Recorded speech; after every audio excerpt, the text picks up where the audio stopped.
السلام علیکم ورحمۃ اللہ وبرکاتہ۔ امید ہے آپ لوگ خیریت سے ہوں گے۔ آج کی اس ویڈیو میں ہم لوگ حضرت یونس علیہ السلام اور مچھلی کا واقعہ سنیں گے۔ امید ہے آپ اس ویڈیو کو آخری تک دیکھیں گے۔ ایک ایسے نبی جنہیں ایک دیو ہیکل ویل نے نگل لیا۔ آپ سے ایسی کون سی خطا سرزد ہو گئی تھی اور آپ مچھلی کے پیٹ میں 40 دن زندہ کیسے رہے؟ اس ویڈیو میں ہم اس ہستی کے متعلق جانیں گے جن کا واقعہ قرآن مجید میں یونس اور توریت میں جوناہ کے نام سے آیا ہے۔ تاریخ میں آشوری قوم ایک عظیم اور طاقتور قوم کی حیثیت سے جانی جاتی ہے جس کا دارالحکومت اشور تھا۔ اشوری دراصل بنی اسرائیل کے نسل سے تعلق رکھتے تھے جو بخت نصر کے حملے کے بعد غلام بنا کر بابل اور عراق لائے گئے تھے۔ اس زمانے میں دریائے دجلہ کے کنارے نینوا نامی ایک چھوٹی سی بستی تھی۔ اشور کے کسی بادشاہ نے ایک دیوتا کے نام پر نینوا میں ایک مندر بنوایا۔ رفتہ رفتہ دوسرے بادشاہوں نے بھی مندر اور عمارتیں بنانا شروع کر دیں اور ایک دور ایسا آیا کہ یہ چھوٹا سا علاقہ سلطنت اشوریہ کے عظیم الشان دارالسلطنت میں تبدیل ہو گیا۔ نینوا شہر کے بیچوں بیچ مندر اور شاہی محل تھے جہاں سے اشوریوں کا بادشاہ پورے سلطنت پر حکومت کرتا تھا اور اونچے تخت پر بیٹھ کر بازاروں، گلیوں اور تفریح گاہوں کا نظارہ کیا کرتا تھا۔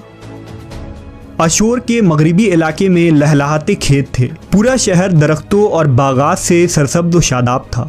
اشوریہ لوگ پتھر تراشنے کے فن میں بھی ماہر تھے، لہذا جگہ جگہ سنگ مرمر کے دیواروں پر انہوں نے اپنے دیوتاؤں کے نقش و نگار بنا رکھے تھے۔ مختصر یہ کہ نینوا تہذیب و تمدن کے لحاظ سے انتہائی ترقی یافتہ شہر تھا۔ اشودر دیوتا ان کا سب سے بڑا دیوتا تھا۔ نیز یہ لوگ بادشاہ کو بھی خدا کا درجہ دیا کرتے تھے۔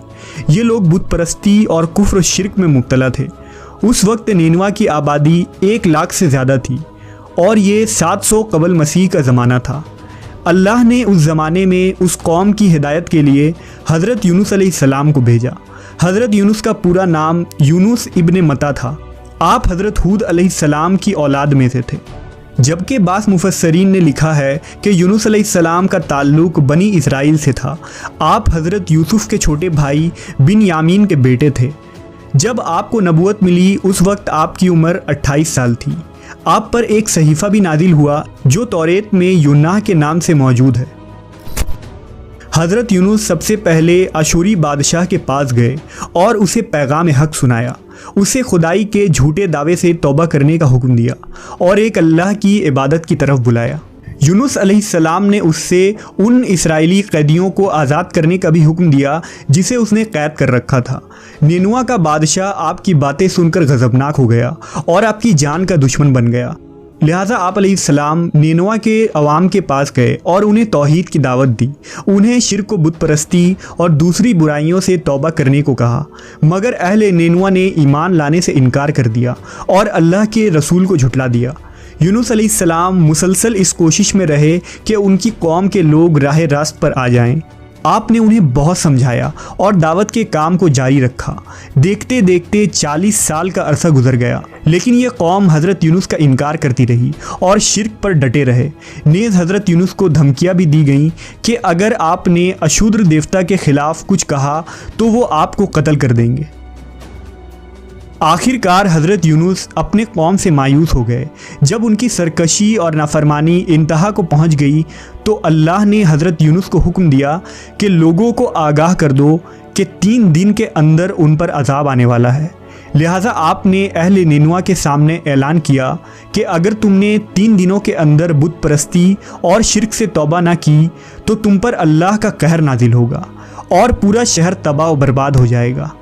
لوگوں نے آپ کا مذاق اڑایا اور جواب میں کہا، ہم تمہارے رب کی طرف سے عذاب کے منتظر رہیں گے۔ آپ کی قوم نے آپس میں مشورہ کیا تو اس بات پر سب کا اتفاق ہوا کہ یونس کو کبھی جھوٹ بولتے نہیں دیکھا گیا، لہٰذا ان کی بات نظر انداز نہیں کرنی چاہیے۔ مشورے میں یہ بھی طے ہوا کہ دیکھا جائے کہ اگر یونس علیہ السلام رات بستی کے اندر اپنے گھر میں مقیم رہتے ہیں تو سمجھ لو کہ کچھ نہیں ہوگا، اور اگر وہ یہاں سے کہیں اور چلے جاتے ہیں تو یقین کر لو کہ صبح عذاب ضرور آئے گا۔ حضرت یونس علیہ السلام رات کو اس بستی سے نکل گئے۔ صبح ہوئی تو عذاب الہی کا ایک سیاہ دھواں بادل کی شکل میں بستی والوں کے سروں پر منڈلانے لگا۔ جب وہ ان کے قریب ہونے لگا تو ان لوگوں کو یقین ہو گیا کہ اب وہ سب ہلاک ہونے والے ہیں۔ دراصل حضرت یونس علیہ السلام اپنی قوم سے ناراض ہو کر چلے گئے تھے، مگر انہیں وہاں سے نکلنے کا حکم نہیں دیا گیا تھا۔ وہ عذاب کی اطلاع دینے کے بعد اللہ کی اجازت کے بغیر اپنا علاقہ چھوڑ گئے تھے۔ آثار عذاب دیکھ کر جب اشوریوں نے توبہ و استغفار کی تو اللہ نے انہیں معاف کر دیا۔ اللہ تعالیٰ کسی قوم کو اس وقت تک عذاب نہیں دیتا جب تک وہ اپنی حجت پوری نہیں کر لیتا۔ پس جب یونس علیہ السلام نے اس قوم میں مہلت کے آخری لمحے تک نصیحت کا سلسلہ جاری نہیں رکھا اور اللہ کے مقرر کردہ وقت سے پہلے وہ خود ہی ہجرت کر گئے تو اللہ کے انصاف نے اس قوم کو عذاب دینا گوارا نہ کیا اور انہیں معاف کر دیا گیا۔ جب حضرت یونس علیہ السلام فرات کے کنارے پہنچے تو ایک کشتی کو مسافروں سے بھرا ہوا پایا۔ حضرت یونس کشتی میں سوار ہو گئے اور کشتی نے لنگر اٹھایا۔ پورے دن میں کشتی سمندر میں سکون سے چلتی رہی۔ اچانک اونچی اونچی لہریں اٹھنے لگیں۔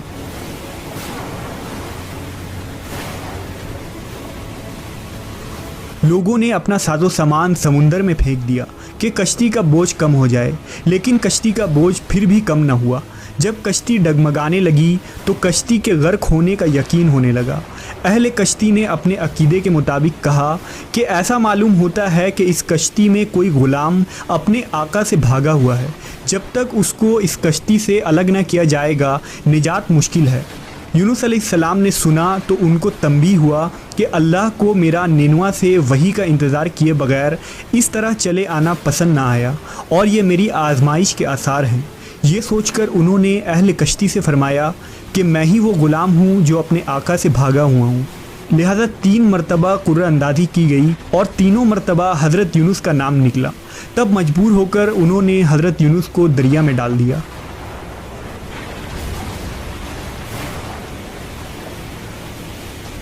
اس وقت اللہ نے ایک بڑی مچھلی کو حکم دیا کہ انہیں نگل لو، یہ تمہاری غذا نہیں ہے، اس لیے ان کے جسم پر کوئی تکلیف نہیں ہونی چاہیے۔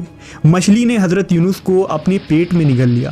یونس علیہ السلام نے جب مچھلی کے پیٹ میں خود کو زندہ پایا تو بارگاہ الہی میں اپنی ندامت کا اظہار کیا کہ میں وحی الہی کا انتظار کیے بغیر اور اللہ سے اجازت لیے بغیر امت سے ناراض ہو کر نینوا سے نکل آیا۔ حضرت یونس نے مچھلی کے پیٹ میں اللہ کو پکارا۔ ان پر 3 اندھیرے اکٹھے ہو گئے تھے، رات کا اندھیرا، مچھلی کے پیٹ کا اندھیرا اور سمندر کا اندھیرا۔ آپ نے ان اندھیروں میں یہ کلمات کہے: اللہ تیرے سوا کوئی معبود نہیں، تو یکتا ہے، میں تیری پاکی بیان کرتا ہوں، بے شک میں اپنے نفس پر خود ہی ظلم کرنے والا ہوں۔ روایتوں کے مطابق اگر حضرت یونس یہ تسبیح نہ کہتے تو قیامت تک مچھلی کے پیٹ میں رہتے۔ رسول اللہ صلی اللہ علیہ وسلم نے فرمایا کہ جب یونس نے یہ دعا کی تو یہ کلمات عرش کے گرد گھومنے لگی۔ فرشتے کہنے لگے کہ یہ بہت دور دراز جگہ سے آواز آ رہی ہے، لیکن کان اس سے پہلے اس سے آشنا ضرور ہیں اور آواز بہت ہی کمزور ہے۔ اللہ نے حضرت یونس کی درد بھری آواز کو سنا تو فرمایا: کیا تم اس آواز کو نہیں پہچانتے؟ انہوں نے کہا نہیں۔ فرمایا: یہ میرے بندے یونس کی آواز ہے۔ فرشتے نے کہا: یہ وہی یونس ہے جس کی پاک عمل قبول شدہ ہر روز تیری طرف چڑھتے تھے۔ اے اللہ، مصیبت کے وقت اس پر رحم کر۔ تو اس وقت اللہ نے مچھلی کو حکم دیا کہ وہ آپ کو بغیر کسی تکلیف کے سمندر کے کنارے اگل دے۔ روایتوں کے مطابق یونس علیہ السلام 40 دن اس مچھلی کے پیٹ میں رہے اور اس کے بعد اللہ کے حکم سے اس مچھلی نے آپ کو سمندر کے کنارے اگل دیا۔ مچھلی کے پیٹ میں رہنے کی وجہ سے آپ کا جسم ایسا ہو گیا تھا جیسے کہ پرندہ کا پیدا شدہ بچہ جس کا جسم نرم ہوتا ہے اور جسم پر بال تک نہیں تھے۔ غرض حضرت یونس بہت ہی کمزور اور ناتواں حالت میں خشکی پر ڈال دیے گئے تھے۔ اس کے بعد اللہ نے سمندر کے کنارے پر ایک بیلدار درخت اگایا۔